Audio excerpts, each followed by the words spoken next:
Hello everyone, welcome to our YouTube channel keep it simple. आज के video में हम डिस्कस करेंगे अगले वीक यानी कि 25 अक्टूबर से 29 अक्टूबर के बीच होने वाले कुछ की इवेंट्स के बारे में जो कि स्टॉक मार्केट को इम्पैक्ट कर सकते हैं। और आगे बढ़ने से पहले अगर आपने अभी तक चैनल को सब्सक्राइब नहीं किया तो प्लीज सब्सक्राइब करके हमें मोटिवेट कीजिए।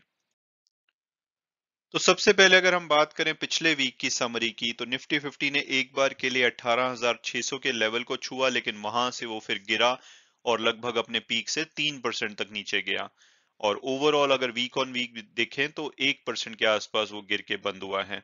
और जो मेन कारण बताए जा रहे हैं वो ये है कि जो इन्फ्लेशनरी प्रेशर दिख रहा है क्वार्टरली अर्निंग में, यानी कि कमोडिटीज के प्राइसेस बढ़ रहे हैं जिससे कि कंपनीज के मार्जिन कम हो रहे हैं। और इसके अलावा जो यूएस बॉन्ड यील्ड लगातार बढ़ रही है, अब उसने पिछले वीक एक बार के लिए 1.7 के लेवल को छुआ। तो ये कुछ कारण है जिसकी वजह से मार्केट में थोड़ा प्रेशर देखा जा रहा है। और अगर हम बात करें फॉरेन इंस्टीट्यूशनल इन्वेस्टर और डोमेस्टिक इंस्टीट्यूशनल इन्वेस्टर की, तो दोनों ही ने सेलिंग करी और नेट सेलर रहे पिछले वीक में। और निफ्टी 50 फाइनली 224 पॉइंट नीचे गिर के एक 18,115 के लेवल पे बंद हुआ। और अगर हम सेक्टर्स की बात करें तो बैंक को छोड़ दिया जाए तो सभी सेक्टर लाल में बंद हुए, और स्पेसिफिकली मेटल, एफएमसीजी, फार्मा और रियल्टी सेक्टर ऐसे थे जिसमें कि 5% से भी ज्यादा की वीक ऑन वीक गिरावट देखी गई। और अगर हम ब्रॉडर इंडेक्स की बात करें तो वो तो और भी आगे थे गिरने में। मिड कैप इंडेक्स 4% और स्मॉल कैप इंडेक्स लगभग 5% गिरा पिछले वीक में। तो अब अगर बात की जाए नेक्स्ट वीक की, तो सबसे पहले मार्केट रिएक्ट करेगी रिलायंस और आईसीआईसीआई बैंक के रिजल्ट पे, जो कि फ्राइडे को मार्केट जब क्लोज हुई उसके बाद डिक्लेयर किए गए। हालांकि दोनों के रिजल्ट अच्छे लग रहे हैं तो हो सकता है कि थोड़ा सा पॉजिटिव सेंटीमेंट देखा जाए।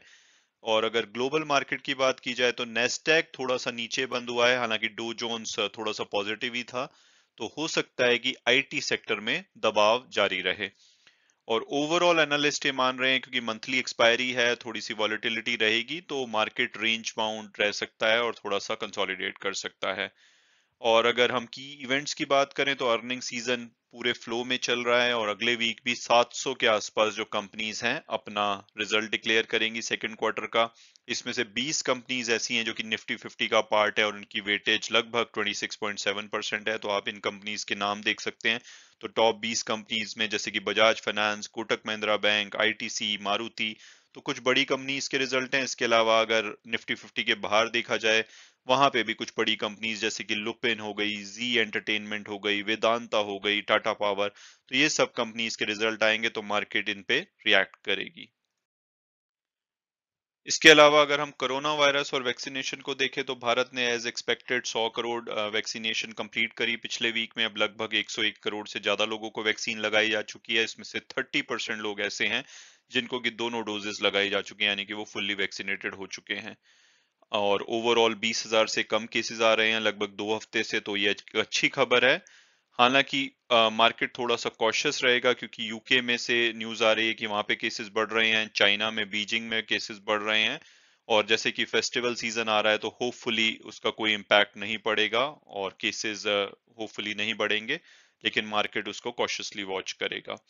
इसके अलावा अगर हम फॉरेन इंस्टीट्यूशनल इन्वेस्टर और डोमेस्टिक इंस्टीट्यूशनल इन्वेस्टर की बात करें तो दोनों ने ही नेट सेलिंग करी पिछले वीक में। फॉरेन इंस्टीट्यूशनल इन्वेस्टर ने 7,353 करोड़ के शेयर्स बेचे। अब ओवरऑल वो अक्टूबर के महीने में 10,000 करोड़ तक के शेयर बेच चुके हैं। और डोमेस्टिक इंस्टीट्यूशनल इन्वेस्टर भी 4500 करोड़ शेयर उन्होंने पिछले वीक में बेचे। और लगभग अब अगर अक्टूबर महीने की बात की जाए तो 5,000 करोड़ तक की वो सेलिंग कर चुके हैं। और बात की जाए इंडियन रुपी और यूएस बॉन्ड यील्ड की, तो रुपी में कोई खास चेंज नहीं देखा गया पिछले वीक में। हालांकि ऑयल प्राइसेस लगातार बढ़ रहे हैं, अब लगभग $86 से भी ऊपर जा चुके हैं। इसके अलावा इक्विटी मार्केट में भी प्रेशर था लेकिन रुपी फिर भी स्टेबल रहा। और एक्सपर्ट्स ये मान रहे हैं कि आने वाले वीक में भी रुपी रेंज बाउंड रहना चाहिए। और अगर बात करें यूएस बॉन्ड यील्ड की, तो ये बढ़ के 1.7% हो गई है। और जो कि फेड की मीटिंग है फर्स्ट वीक ऑफ नवंबर में, उसमें ये डिसाइड करा जा सकता है कि नवंबर और दिसंबर से टेपरिंग स्टार्ट हो सकती है। तो ये एक नेगेटिव सेंटीमेंट ला सकता है मार्केट के लिए। और आईपीओ की बात की जाए तो पिछले कुछ वीक से थोड़ा सा शांत थी आईपीओ मार्केट, लेकिन अगले वीक में दो नए आईपीओ आ रहे हैं। एक तो नाइका जो कि 28 अक्टूबर से 1 नवंबर तक खुला रहेगा, और दूसरा फिनो पेमेंट्स बैंक जो कि 29 अक्टूबर से 2 नवंबर तक खुला रहेगा।